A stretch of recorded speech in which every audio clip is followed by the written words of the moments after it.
Looking forward to going to the SEC tournament. It's, to me, the kickoff of the postseason.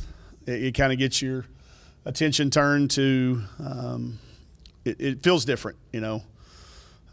Glad it's in Nashville. Love Nashville. Not that we don't love Greenville when it's there too, but Nashville, one of my all-time favorite cities. We've got a lot of fun planned. It's been nice to have a little bit of a break to catch up and get ready. I'm glad that we have an opponent that we've played 8 times in the last 4 years. Yep. Amber is in charge of the scout.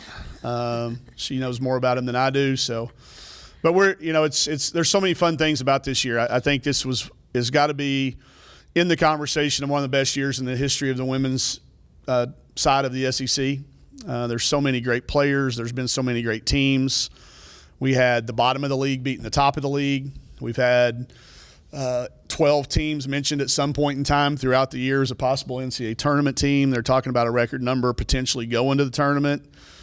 We had 5- and 6-year seniors with 17-year-old freshmen. We've got, longtime pros in this league. We're going to say goodbye to Coach Blair. And there's been a lot of changes. There's been a lot of changes even in the short time that Amber and I have been going to this thing. But we've got a lot of fond memories. We can go back. We were the last team to beat South Carolina in one of these things in the last 5 years. We've got a lot of positive memories about the tournament. I think we have a good approach. Even though we lost last year in the first round, I think our approach is still really good. We just didn't play well. So it's a fun time of the year. Our kids like this time of the year. I think you could hear it in Mac's voice, somebody that's been through it. And I think when you hear Amber talk, you'll hear that same type of thing. Just talk about the honorees today. I mean, obviously, Amber, second team All-SEC, freshman of the year, Sam, and Jersey. Outstanding, all 3. I told them all, put a little asterisk beside this because this is the hardest year to ever be named anything in this league because of the COVID holdovers.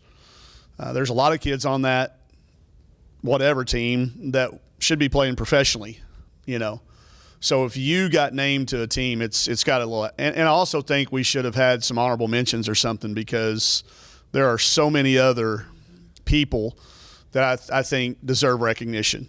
And I just want to I think the entire league needs a pat on the back for what and how we've gone about doing it. Some of the situations like we had to down the stretch, us and Ole Miss having to play the number of games we did and all of that. It'll carry a little extra special. The kids always thank the teammates and thank their coaches, but the hard work that they put in to being recognized needs to be recognized by somebody. I'm glad we do them.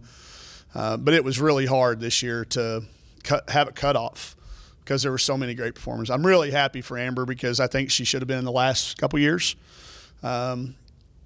Again, we don't see Mac's name on anything, and that just baffles me. Yep, I agree. Mystifies me. And Sasha Goforth not being on the all-defensive team after doing what she's done in our league to the people she's done it to. But it's a hard list. I don't know who you take off because that's always that question. Who do you take off? And I'm not sure I have a good answer for you. You could make a case for about 8 coaches for Coach of the Year. Yep. I make it easy on myself. I vote for whoever wins the conference. I take love out of the equation. I think what a lot of coaches did – some of the things, Doug Novak did an unbelievable job. Kelly Finley did, Kim Mulkey coming in doing what she did. Kelly Harper living in – you can just go on and on and on. So I love the awards. I'm glad we have them. I'm glad they got them. They earned them. But there's a lot of other players, too, that I think we leave out when it comes to that. But I'm glad it'll go in their media guide and it'll look cool on their stuff. But I know how she feels. I know it's just the hard work paying off. But it's not going to change any of them. It's not going to make Mac play any harder. It's not going to make Amber play any less hard. It's a nice thing to have. I'm glad we do them, and I'm proud of our group. In Jersey, I'll speak to her because she's not up here, but for her to come in and accept the role that she had to get thrust into to guard. Aaliyah Boston. I mean, these are people that are going to be playing professionally for a long time, and she never had one drill growing up on how to do it. We played her at a guard on offense, but she still had to guard somebody defensively. And what she did, I'm glad the coaches recognized how valuable her impact was. And we've seen her growth from, the first time that she had, the first game was against Tamari Key in the SEC, and now how she's going up against a night in and night out some of the best post players, not only in the conference and in the country, but in the history of our conference. So tremendous year for her, for Sam to get the Freshman of the Year award. I think that shows consistency. That means she did it night in, night out, both sides of the floor, took care of the ball, guarded other people's good guards, scored when we needed to, took over for the point when Mac went out. Just, the all-around versatility. But I think when you heard Mac say it, and Amber can speak to it in a minute, but I think we all knew it was a possibility the second she stepped on campus and started working out. We saw her in the summer, and we knew how lucky we were that she wanted to leave Florida. When we got that phone call from her grassroots coaches saying, we finally have a kid for you. We've known that grassroots program for 20 years, and none of them have ever really wanted to leave the area. But Sam did. And when we went and saw her, we were like, man, if we could get this kid, put her with who we think we're going to have. And that was when we thought this one was going to be gone. So for her to come in and perform consistently from day one throughout the rigor, she got over that freshman wall, early because we played her so much early.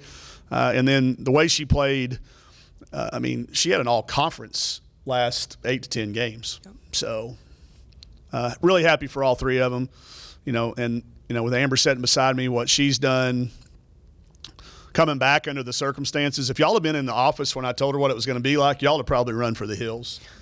I said, you don't understand how hard this is going to be with the number of newcomers we have. I said, when I say trips day one, we're literally going to have to explain where to line up, where to stand, where to run to, where to pass it from. I said, you know how long it's going to take us to do trips? And she started going, that's going to take a while, Coach. Last year I'd go, trips, go. Yep. And we knew where to go. There was no explanation.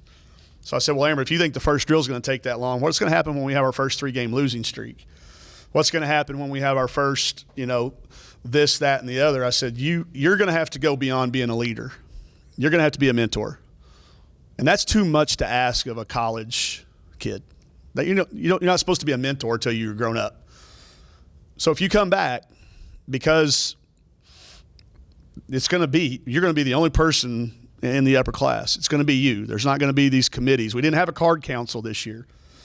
I called Amber, texted her or found her in the gym or whatever. But for her to come back, like I said, I'm not sure most people would have. And then to come back and accept the role and go through the nights when the ball didn't find her. Coach, the ball didn't find it. It'll find you. It's going to take, remember how long it took us at the first. It's going to take that long again. She went through it. She is 7th in the conference in defensive rebounding. I don't know how long I'm going to have to coach to have a more amazing stat than that, or surprising stat. 7th in defensive rebounding in the SEC against the people we just named. She's behind Austin, Boston. It's incredible for what she did and has done and does for us and will continue to do for us. But I'm not surprised one bit that she was able to do it because we saw it at a young age, and she's just continued to grow. So I'm happy that she's had the crowd here to say bye to her, that she's had the moments that she's had. We've been through tough moments, having to hug her after the down in San Antonio after the loss, or Austin, with all that was hard. We've had heartbreaks, 1-point game losses. To see it come back around full circle, though, it's all worth it. God, that's the longest I've ever talked. Sorry. Next question. No. Thanks for the question. Amber, can you pick up there a little bit and just tell us your feelings from the time here and this season and everything you guys have gone through and just coming back here for that? I'm great. I came here when I did. Playing for Coach Neighbors is an unbelievable feeling. He's the best coach that I've played for in college basketball. really speechless when it comes to it because it's like so many words I can say about him. He's great. Him and his coaching staff do an unbelievable job with the kids he recruits. He recruits with the purpose. He knows what he wants and what he wants to do with his players, which is great. And I'm so glad I came back an extra year to learn. This was like a learning year. I felt like I learned so much more than I have the past couple years. The last couple years I just played. This year I played and learned. So it was definitely a great feeling, great experience coming back, helping the younger players. That's really all I can say. I'm blessed to be in the position that I'm in. I'll follow up with one thing. Just tell me what it's been like with all these younger ones. What kind of frame of mind are you in now going into this postseason? Honestly, with the young players that we have, I feel like they're just going out there to play. They don't have to worry about nothing. Like, I'm the one worrying because I'm like, oh, this is my last ride, this is my last one. They are like, they're just going out there to play. I feel like that's their mindset that they're going to have, just play. Leave it all out on the court because they know they're going to get to come back and do it again and again and again for the next couple years. I think that's the mindset we're going to go in with, just play as hard as we can. No matter what happens, we're just going to go out there and play as hard as we possibly could. Coach, I've just got one for you. Where do you feel like Samara has improved the most, and then what do you think her ceiling is? Like, where does she go from this kind of great season? The defensive side of the ball, for sure. She was really gifted offensively. She could get the ball where she needed to get it. She knew where she was very, very gifted. And I think that's true for all freshmen, but specific to her, because of who we knew she was going to have to guard. You know, you looked at who all came out and you're going, okay, there's going to be a game we're going to have to choose between Sam Garden, Kayla Pointer, or Alexis Morris. Or, you know, you're looking around, you're going, okay, she's going to have to really grow up defensively. So we challenged her in the offseason. I don't think I put her and Mac together on the same team. Until it was time to go. Until it was time to go. Yeah. Like, you know, because we knew we were going to start a bunch of different lineups. We had a coaches meeting. Still have the notes I looked at. It was after the first 3 weeks. I think we all felt like our best lineup was going to be Mac and Sam together. We were going to try everybody. We had some upperclassmen that deserved the first chance to try to win those spots, but they couldn't beat Sam out. And our best lineup, practice after practice, when we did start putting them together, was that lineup. So then that's when we said, well, she's going to have to really defensively. You can only gain so much in the weight room in strength and conditioning, and we've got the best people in the country doing that, but you can still only gain so much. So we made her guard Mac. We made her guard Trey, our men's practice player, James Rouse's son, Trey Rouse, who's unbelievably helping us improve. But that, and then her coachability. Like, she was always coachable, but like she said up here, she was so hard on herself. And it was like, she was the one. You remember when how I come in, I always say, if you're going to leave make a mistake, look like a cartoon character going through a wall. I had to explain to them what a cartoon was. But y'all know what I'm talking about, that picture of the cartoon character going through the wall. And Sam was the one that wouldn't ever do that early on. So, because I think she was worried about not playing or not starting or not gaining their experience, their confidence. But I think when she saw that we had it in her, that's when she let it go. Yep. And we corrected her, and she took it, and she watched film. She watches the most film. Would you say the most, or as much as maybe the most? Maybe the most. Her and Mac are tied. Her and Mac and Sasha are tied for the most, I feel like. Yeah, but she's younger. A lot younger, yeah. So that, to me, she collapsed a lot of time frames. You know, when you start looking at, she crossed that 300-minute barrier. She had her first shooting slump. She had her first everything early. So I think she collapsed that time frame, and I think as a result, that's why she's had such a successful freshman year. And it's opportunity. You know, we made the decision to be young in the offseason. We knew we had a great class coming in, and I didn't want them to sit over there and watch for a year. They needed to play. And that there's no question we could have had a better record. We could have scheduled easier, or we could have brought back a bunch of seniors. But that wasn't what this group was. This group was about development and growth, and Sam's growth and Jersey's growth, and everybody's growth was, I think, accelerated because of that. Coach, I want to ask you about Amber and just having that young roster and having Amber come back, what that meant having her on the court, especially with Matt going down. You had somebody else you could really lean on to help them through those tough times. Well, I mean, you never anticipate the number of injuries we had to key people. I mean, we missed 19 games from our leading scorers after Christmas when it started with her little 2-game stretch. You know, then we missed Jersey for a few, we missed Mac for a few, missed Marin for a bunch. If we hadn't had it, I don't think we would have made it through it. We would not have come out of this. We wouldn't have survived the 2-game losing streak, then the 3-game or the 4-game. We played good basketball. We played good against Georgia. We just didn't win. We played good against Tennessee. We just didn't win. If we hadn't had her in the locker room telling the story that you can't watch that scoreboard and let that be your judge, I don't think we would have ever come out. We would have got blown out at Mississippi State. We would be, you know, not thinking about the NCAA tournament. And instead, you got, you know, our rebuilding year, and we're talking about still a chance to go play in the big dance. That's not been true for this program.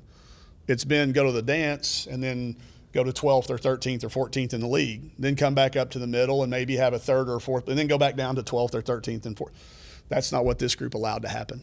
I think if she hadn't stayed, that would have been in the conversation. And Amber, I'll ask you, you know, you were talking about this is your last ride. So how much time do you allow yourself to really reflect on your time here with the 23 for 23 senior night, but yet focus on what is left in the season with the tournament coming Honestly, up? I really haven't reflected on that type of stuff. I've been just focused on playing. That's what I don't want to let my emotions overcome what still needs to be done. So I feel like at the end, like when it's all said and done, then I'll reflect and be like, okay, what I did here was great. But right now, my main focus is Missouri, obviously, and then what we could do after that. So that I really haven't had the time. I really haven't let myself have the time to reflect on those moments. Amber, what you said about learning eventually is maybe coaching in your plan?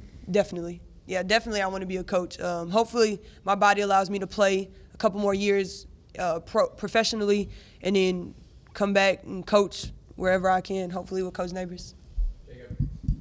What do you guys take away from the SEC tournament last year? Things that you did, things that you maybe learned that you changed from being a one and done? We didn't do anything different than the year we went to the finals. We played better. We played better that day. We won't change anything. I think we have a good approach. We've won a whole bunch of games in that thing. We went to the semis one year, went to the finals, a first-round loss. But that had a lot more to do with Ole Miss played great. You know, we didn't. I will tell you this. I think it affected us last year. I will always regret the COVID year when we traveled day a game. I absolutely believe it was the right decision and the best thing to do, but it was also the most penalizing thing that happened when we got to tournament time because we had to stay in a hotel, and we hadn't done it.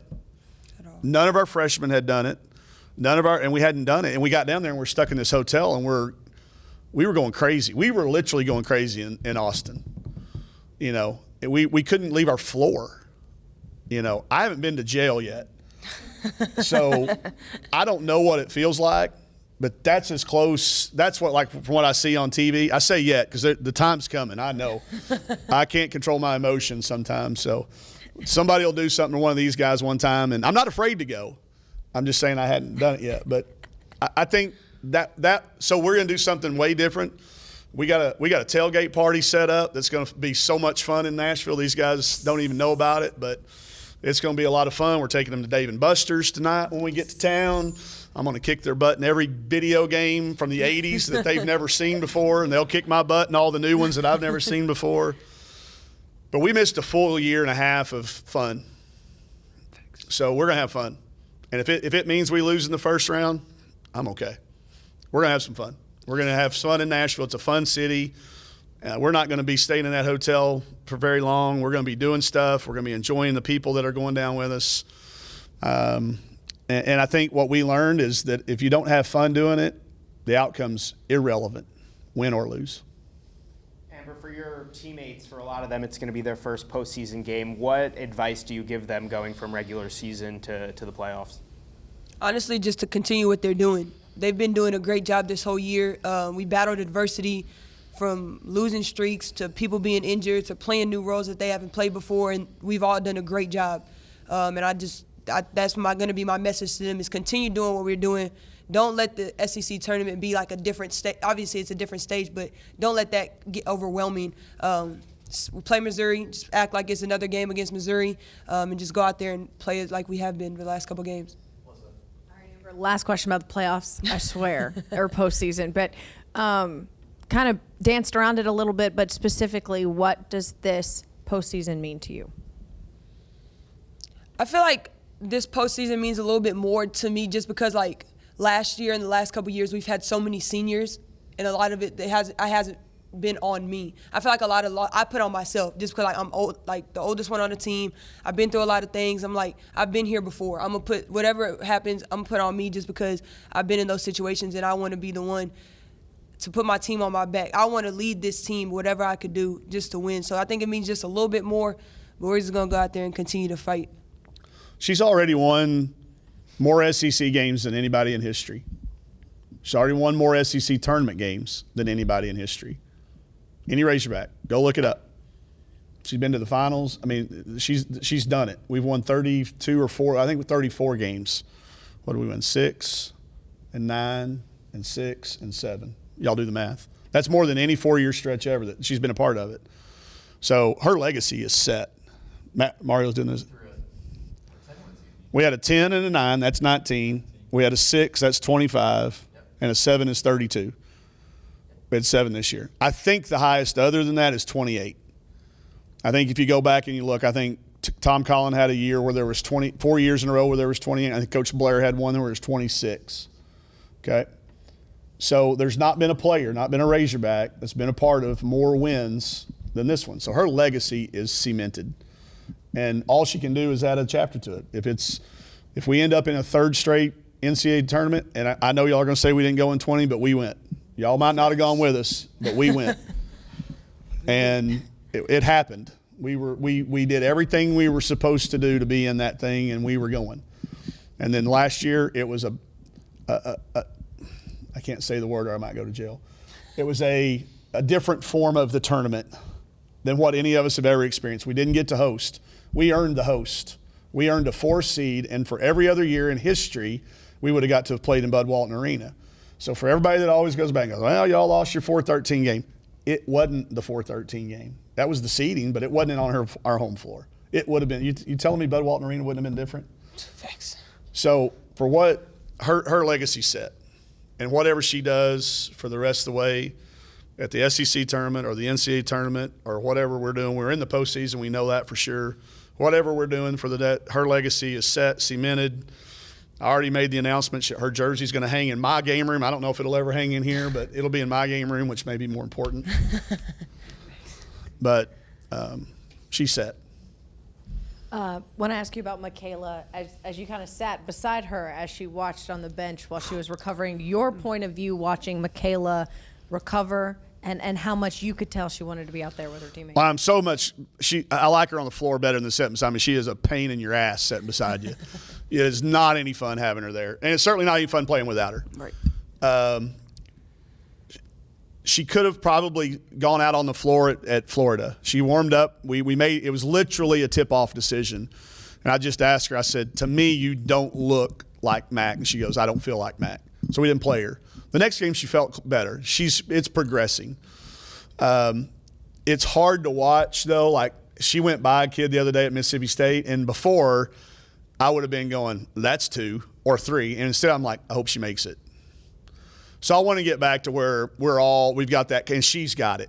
And you can't give people confidence. I don't care what people say, the motivator speakers, and the confidence has to be earned. And she's getting it back. Her second half against Georgia, you saw it. At Mississippi State, she was good the whole time. Yep. And she's getting close to being – but I'm just happy for her because she wanted to be out there the next day. But, again, she's got a lot of basketball ahead of her. And a small segment. And for our team, I think it gives our team confidence. It gives her confidence. It allows everybody to play the role that they're best at. Mac has to be out there for that. That allows Riley to come off the bench and be an amplifier instead of a starter or a person that we're yelling to shoot it at. It allows Jersey and Emory and Aaron to play their roles. It allows her to be in her natural position. It allows Sam to not have to handle the ball. So, her absence was obviously was huge. what's that saying? If your presence doesn't make a difference, your absence isn't going to be noticed. Her absence was noticed. So I'm glad she's coming back. I'm glad she's coming back confident and healthy, most importantly. She still gets sore during the game. Her shoulder will pop out or her knee. She'll land on her knee, and we'll hold our breath, and she'll run down there, and our athletic training staff will get her feeling better, and she'll come in. But I do think these days of rest, they were off yesterday, and today will feel like an off day in preparation. Last one for me. How do you feel about your team right now, health-wise, and regular season's over, new ball game? Hey, we're capable of peaking at the right time. Yep. I do think we're trending toward being healthy. There's a lot of people that have injuries, NCAA teams that are like trying to hide their injuries from the selection committee because they don't want, they've got, this kid's out for the year. Instead they're, she's day to day. Well, I saw the injury. She ain't day to day. But that's what they're going to say. We are trending up. We're getting people back. We went through it at a hard time, and it was hard, and it affected our, net or whatever, or the eye test, whatever people want to say. But I think we're trending in the right direction at the right time. I think I always want to have a healthy, happy team this time of the year. I know we're happiest that we've been in a long time. The health is improving. So I feel really confident. I'm confident of our NCAA stance. I just with the 4 extra bids, with 68 teams going this year, I look at that bubble, and I can't find a mathematical scenario that doesn't include us as one of the best teams participating in the at-large field. So we'll go down there with the confidence that we're going to win the tournament, just like I think Mac or Sam said. There's no different approach. I only pack 3 things because if we win and we get to the finals, I go shopping. Y'all know that rule. You pack for the first one, you pack for your win, and then you go shopping for the surprise. So if y'all see me in some new clothes come Sunday, then it's been a good week.